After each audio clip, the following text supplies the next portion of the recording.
Hey, I'm Matt from Intellijel, and today I'm going to walk you through making basic sounds on the Cascadia without using any patch cables. If you're not already familiar with Cascadia, this video is going to help you to understand the signal flow of the synthesizer and how we can come up with patches that only require input from a MIDI controller or sequencer. Cascadia is a semi-modular synthesizer, which means that a lot of the sections are already connected under the panel. So without needing to patch sections together externally, we should be able to make sounds and sculpt them as well. Let's break down the basic signal flow between each of the sections. VCO A is connected to the mixer section. You can see the waveforms from the oscillator are split out across the sliders on the mixer.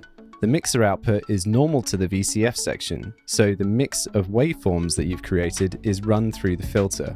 The output of the VCF section is normal to VCA-A, which gives us our level control. And then at the last stage, the signal from VCA-A is connected to the main output where we have overall volume control of the synthesizer. So let's put this into action by simply generating a tone at the output. Right now, all the controls are set to roughly how you'd find them out of the box. I'm going to start off by bringing up the level of one of the waveforms in the mixer section. In this case, I'm going to go with the square waveform. Then we move across to the VCF section where I'm going to turn up the level of the VCF. So then I'll open up the filter frequency. And then moving across to VCA-A, I'm going to turn up the level here as well. All being well, the green LED should light up, and maybe the red one as well if the signal's a little spicy. And then finally, we can turn up the main output level and we should start to hear our tone.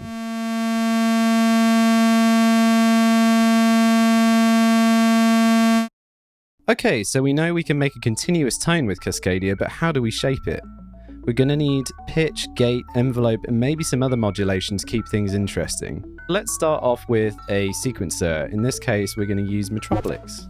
And instead of patching the CV outputs, let's keep it simple and use the MIDI connectors on the back. Now that the Metropolix is plugged in, we can see the MIDI to CV section come to life. The MIDI to CV section on Cascadia is where all of our MIDI note and CC messages are converted into control voltage. Some handy connections have already been made so we don't have to patch them manually.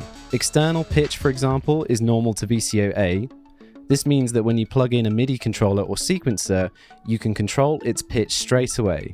By default, Cascadia's input is set to MIDI channel 1, so make sure this is what your controller output is set to as well. You can change Cascadia's MIDI input channel using the Intellijel config tool, which we'll look at in another video. Envelopes A and B are also hooked up to MIDI gate, so each time we play a note, the envelope in each of these sections is triggered. Envelope A is connected to VCA-A modulation, and envelope B is connected to FM1 in the filter section. So what we're going to do now is we're going to bring up the modulation level on VCA-A, and we'll hear it start to click. And this is because the attack, decay, sustain and release settings on envelope A are all set very, very low. Let's change that.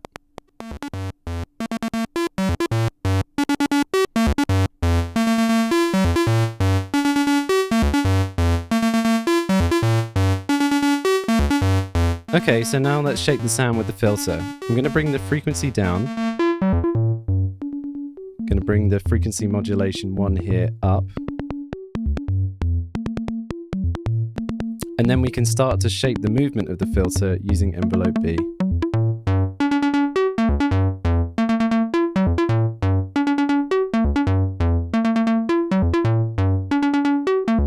And with that, we now have a basic patch on the go, without any patch cables in the front panel.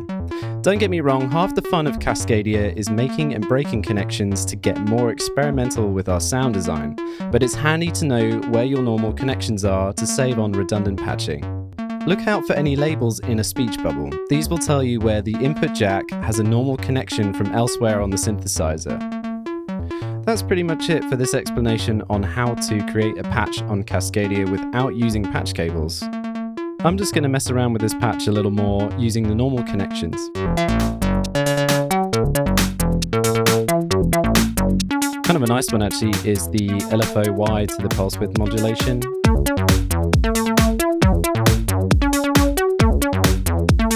We can add in a bit of FM.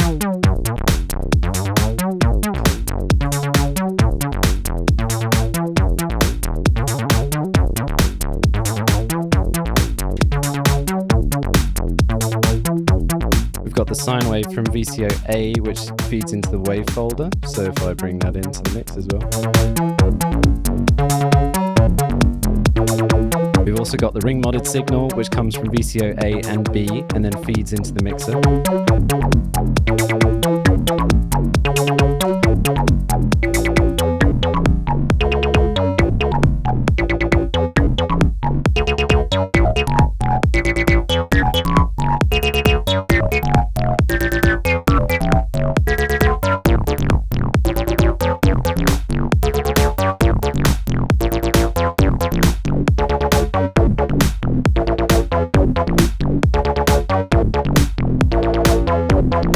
We can also track the filter from the pitch.